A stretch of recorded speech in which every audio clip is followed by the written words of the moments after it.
we started discussing the creative solution or problem-solving concept called first principles, sometimes called reasoning from first principles. So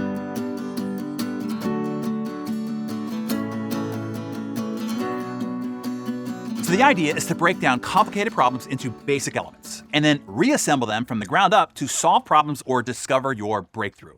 A first principle is a basic assumption that cannot be deduced down any further. It goes down to its basic core element. Over 2,000 years ago, Aristotle defined a first principle as, quote, the first basis from which a thing is known, end quote. First principles thinking is a fancy way of saying think like a scientist, okay? Scientists don't assume anything. They start with questions like, what are we absolutely sure is true? What has been proven? In theory, first principles thinking requires that you dig deeper and then deeper still until you are left with only the foundational truths of a situation. What do we know to be absolutely true? What are the rules or the laws that govern this? And then build back up from there. So, how do you get to first principles? The first basis from which a thing is known. Foundational and absolute truths. Well, one way is called the 5 whys. The 5 whys is one of the most popular techniques to understand the cause and effect relationships in a problem. It is a great tool for figuring out the root cause.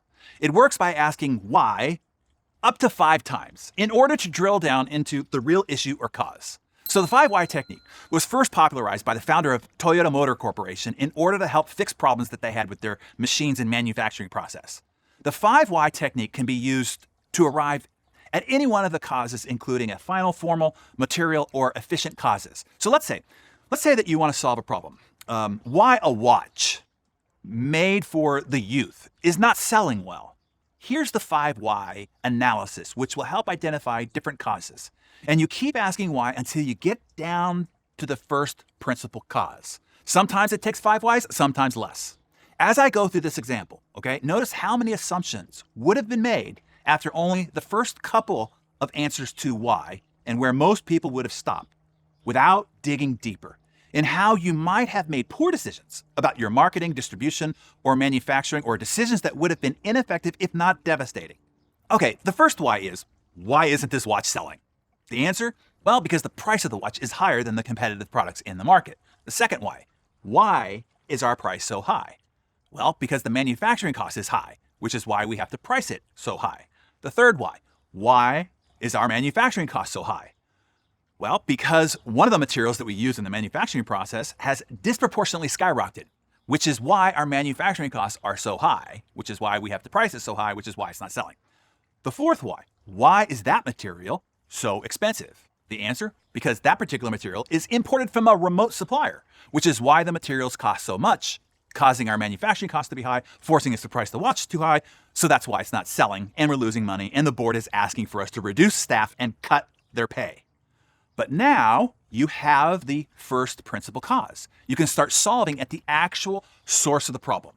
A, you can find similar materials from a local supplier. B, you can buy the basic raw material and manufacture the material in-house. C, you can get into a long-term partnership with remote suppliers to achieve savings, etc.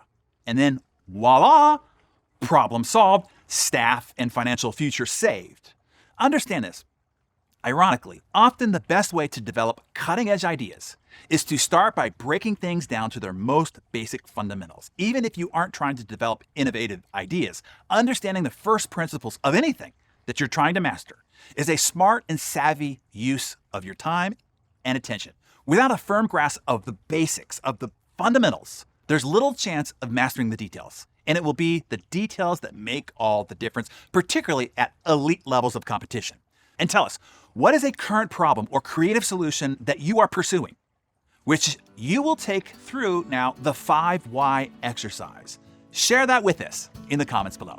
Did you enjoy today's Darren Daily? If so, give this video a like and make sure to share it with someone important to you. For more video content, make sure to subscribe to my channel and click the notification bell icon. I also have a free download for you, my virtual networking, which you can download for free by clicking the button on the screen.